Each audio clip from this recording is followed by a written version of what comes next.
আজ মেরা ছুট্টি হে। হর হর মহাদেব। আমি অমিত, একজন part time bike taxi driver, full time hotel. সকালটা শুরু করলাম মেয়েদেরকে স্কুলে নামানোর পর বাইক ট্যাক্সি কাজে বেরোবো।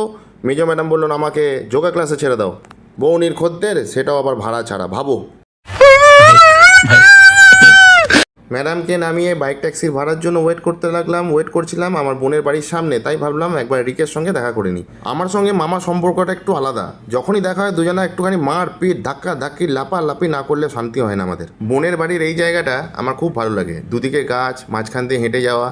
এখন বৃষ্টির কারণে গাছগুলো একটু বড় হয়ে গেছে, নাহলে শেপে থাকলে আরও ভালো লাগে। এই জায়গায় কত না পিকনিক করেছি আমরা। বোনের সঙ্গে একটু আড্ডা মেরে চলে এলাম বাইক ট্যাক্সির কাজে। ওয়েট করতে লাগলাম অর্ডারের জন্য, পেলাম কিছু অর্ডারগুলো ধীরে ধীরে কমপ্লিট করে দিলাম। সকালবেলায় যেহেতু সবাই ব্যস্ত থাকে, সেই জন্য বাইক ট্যাক্সির ভিডিও আমি সেইভাবে করতে পারি না। আস্তে আস্তে দেখা হয়ে গেল ম্যাডামের সাথে, যোগা ক্লাস থেকে নিয়ে চলে এলাম বাড়ি এসে শুনলাম নাকি চাল শেষ, তাই চাল নিয়ে চলে এলাম আবার বাড়িতে ছিল আজকে অনেকগুলো কাজ, সেই কাজগুলো কমপ্লিট করে ছোট ম্যাডাম আর মেজো ম্যাডামকে নিয়ে বেরিয়ে পড়লাম একবার বেড়ানো শেষ। রাত্রিরে ডিনারের তোড়জোড় শুরু।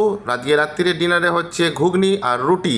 আমার আর ছোট ম্যাডামের জন্য একটু অন্য জিনিস তৈরি হচ্ছে, সেই জিনিসটা হচ্ছে স্যান্ডউইচ উইদাউট সবজি, মানে ব্রেডের মাঝখানে শুধু চিজ আর ব্রেড। সবাই মিলে বসে শান্তিতে ডিনার শেষ করলাম। ডিনার শেষ করার পর ম্যাডাম বললেন কালকে ওনার হর ঘর তিরঙ্গার কম্পিটিশন আছে ড্রয়িংয়ে, তাই সেই শিটটা রেডি করে দিলাম। ছোট ম্যাডামের যেহেতু মর্নিং স্কুল, সেই জন্য রাত্রেই সব ইউনিফর্ম সেট করে রেখে দিতে হয়। নিয়ে চলে এলাম ইউনিফর্ম, সব সেট করে রেখে দিলাম একদম চাকাচাক। কিচেনে জল খেতে এসে দেখি বাপরে, কিচেন ক্লিনিং ডান। মেজো madam, you did a great job.